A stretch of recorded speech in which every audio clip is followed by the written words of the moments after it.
Yo, what up, fams? People. I'm gonna sit down and I'm gonna smoke a joint with y'all, because that's what we do. What do people really expect from one another?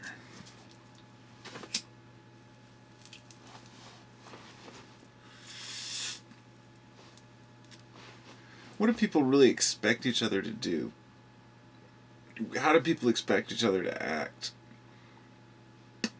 You know, it's funny because when I make my videos, I'm looking directly into the camera as much as I can, but I'm looking at my face on the screen over here on the right, sometimes to make sure that I'm centered or that everything's straight.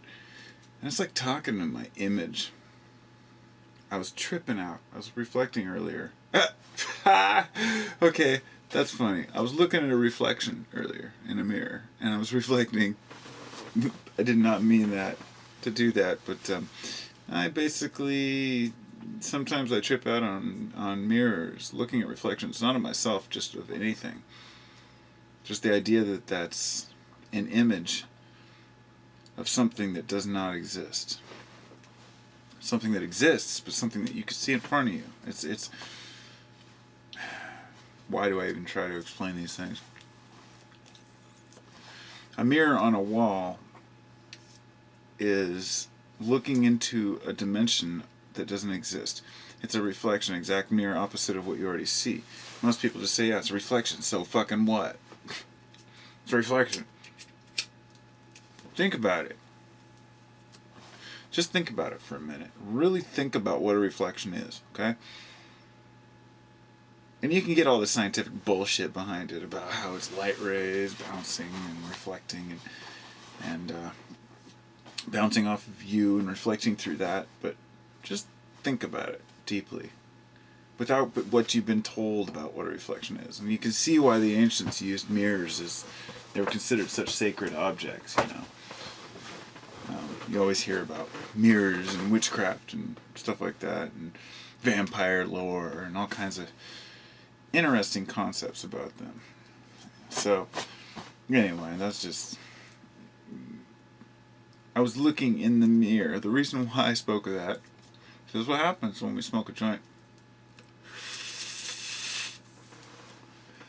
I was looking in the mirror, and it made me think just now when I was thinking about that. I was looking into my camera and thinking of how I make a show, and I'm looking at myself and how strange it is, this strange reality we live in, and how I'm making a video that's being sent through the internet. And shit, you guys can watch it like 10 minutes from now, and you can be across the world. I mean, it just blows my mind. I know the kids that are growing up today don't realize how fucking awesome that is. It's like, it's awesome. It's fucking phenomenal. You cannot get past that awesomeness of being able to share your thoughts right away with someone else on the other side of the world. Or to even just put your thoughts out there in the world at all. You know? Nobody gave a shit what you thought back in the 80s. You know, you could call your congressman. You can make a pamphlet or a bumper sticker to try to prove your point. Wear a t-shirt that said something meaningful. But now you can really see what people stand for. And that's just amazing to me.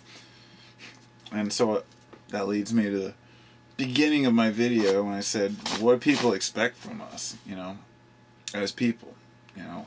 A high expectation is placed on people of high stature, people who I don't know.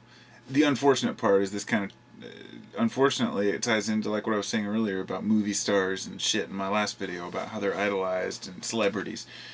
How we think of celebrities as the people to be or to look up to. And we expect things of them like, oh, how dare this person do drugs? They're an idol for kids. And meanwhile, the guy's thinking, who gives a fuck? It's my life.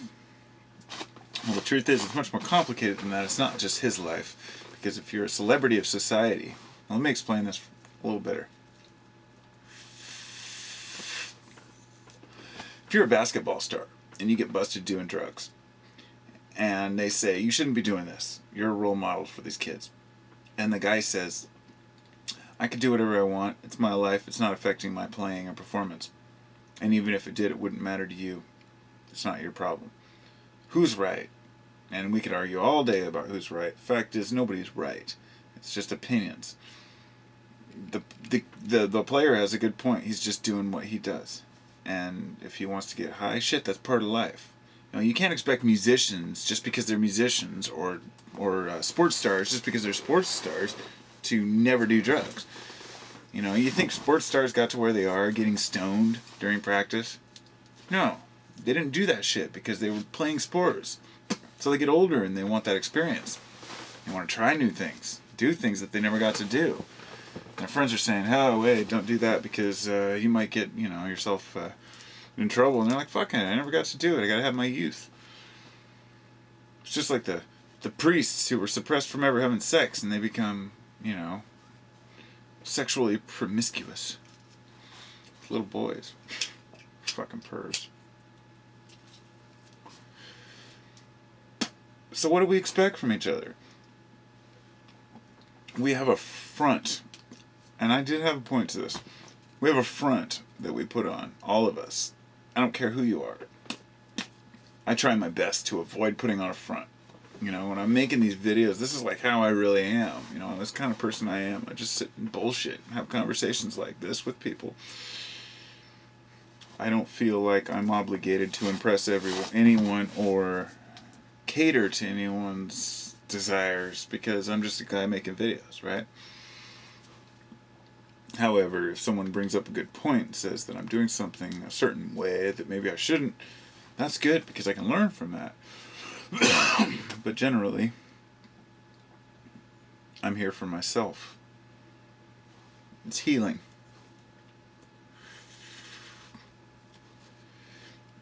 I don't get to talk about these things very often. The deep, deep, deep things in life. There's very few of my friends that live nearby that I can talk to. And I'm busy a lot of the time. I really don't have that much time to make my videos. I'm out here trying to get a joint and a vid in, and then I'm going to go back in. Finish watching Mickey's Christmas Carol. But, I just want people to realize that I'm a real person. Sitting here, smoking a joint. I'm sitting here looking at the joint, like my vision, the colors of it, the smoke coming off of it. And you're also watching it on a camera, and it's a completely different experience. And we expect so much of each other. Like, it's almost like if we see something on TV or on YouTube, we expect a certain level of something. But we shouldn't.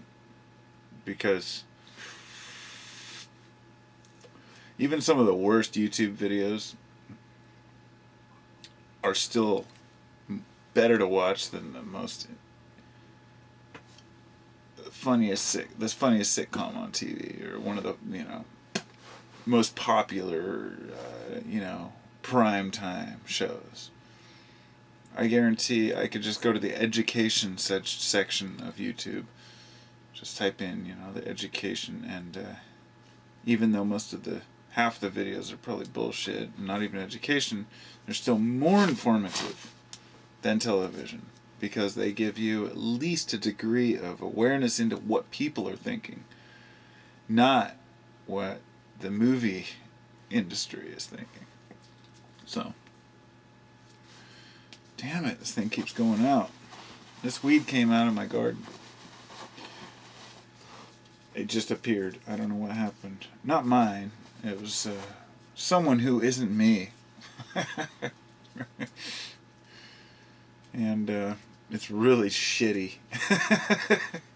You gotta smoke like 2 joints to get high. It's bud. The seeds were like 10 years old. Very low THC content. Weak genetics. But it's my own breed. It's my own breed from, I think, 2005. I call it 50 Cent. That's what I call my weed when I used to grow. Because I wanted to sell it for 50 cents on the dollar. So it's 50 cents. So to wrap this up, I make videos off the top of my head, alright? I don't give a fuck. I'm just here to do what I do. You know, I'm not going to please everybody. And likewise, when you're watching other videos and other shows and other channels, you're not going to agree with everything they say. And that's the beauty. That's the beauty of life. We can go to where, not necessarily where we agree with people, but where we can all get along and have a discussion that's productive towards what we already want to strive for. So if I'm looking into sacred geometry, I'll go to a sacred geometry video. If if I'm looking into how to build a cabinet, I'll go to a cabinet building video. And not just videos, books, audio books, lectures. Physical books still exist and people do read them. It's just that sometimes it's easier to get some of these books online for free. Especially the old books. People should know that. If you are interested in ancient literature, especially like ancient occult literature, not ancient, but antique, vintage, whatever, 15, 16, 1700s, you can find a lot of it for free online.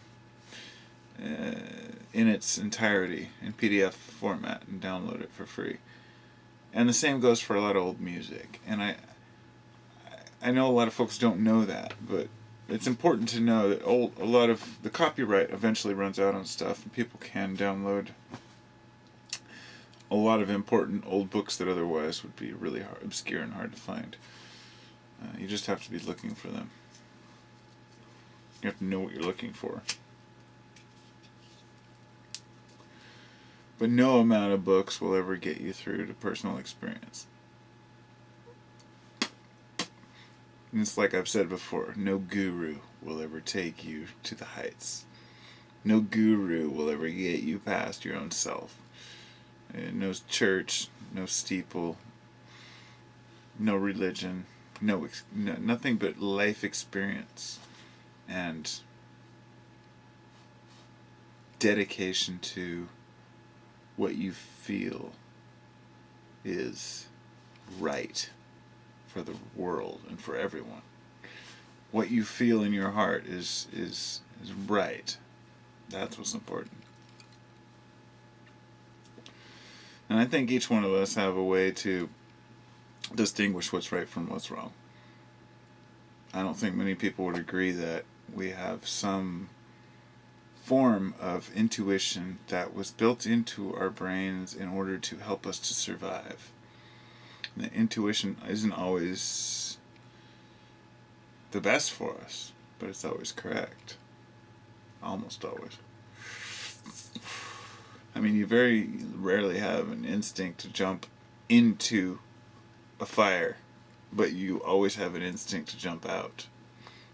These are encoded in our DNA, in our genetics, and when you feel something is wrong in your heart, like jumping into a fire, you know right away that's wrong.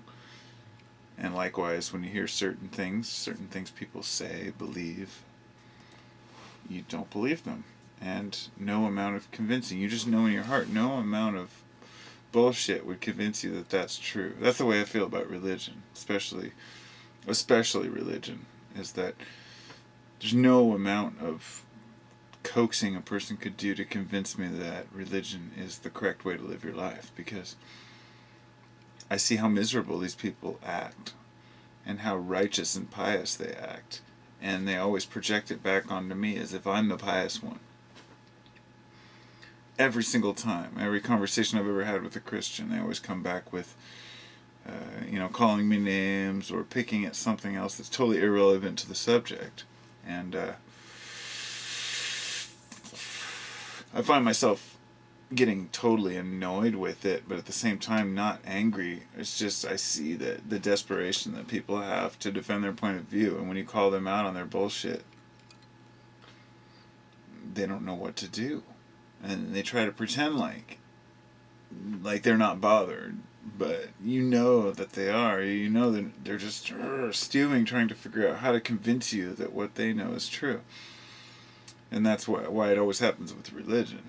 But sometimes, it can happen with politics as well. Say conservatives and Democrats trying to convince each other that, their side's right, but really those don't usually go very far. But I've had huge disputes with my friend over religion, or over, never religion, but politics. We were talking about Obama before the first time he got elected. And I was saying how, I said, hey, I don't know. But I'd rather have him than McCain, because McCain's just another old white man, and I just want to see if something different can happen. Hey, man, I voted for Obama. What can I say?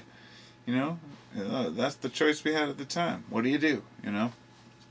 I said, if Obama fails us, this will be my last vestige of hope for America.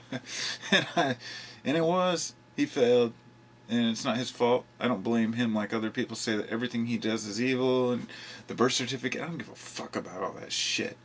I can tell by looking at the man that he has a heart, okay? I don't care what other people say. If they call him a reptilian, it doesn't matter to me. I can just tell by looking at a person's eyes if they have a heart or not. That's how I feel. Personally, I might be totally full of shit. I don't care. That's my instinct, my intuition. When I looked into George Bush's eyes, I saw a beady lizard fucking douchebag, not a reptilian. I do not mean that. I just meant he looked like a beady-eyed little lizard. He was just like, he had no personality whatsoever. It's like having a lizard for a pet, I guess. Having George Bush for a president. And he was condescending towards the people. And that carried over to Obama, and now he's facing the brunt of it, and I don't really care. He's kind of a dick, too. They're all in the same boat. I'm not getting off onto a politics tangent. I'm saying that you get into arguments over religion, over politics, and it's dumb. It's really dumb. But the whole point is that both sides really want the other side to say, what? What? What do we expect from each other? What is it? That's. Do we want each other to just change and start believing what the other person thinks so we can feel more comfortable about what we believe?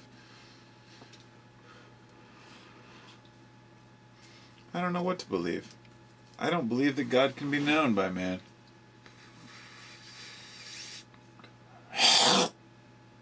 Shit. I just pulled a Tommy Chong. El Rocho. Sorry if you haven't seen that. Cheech and Chong.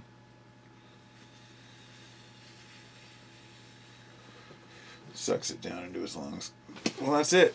Joint's gone. Video's over. It was great talking to everybody. If you made it to the end, namaste.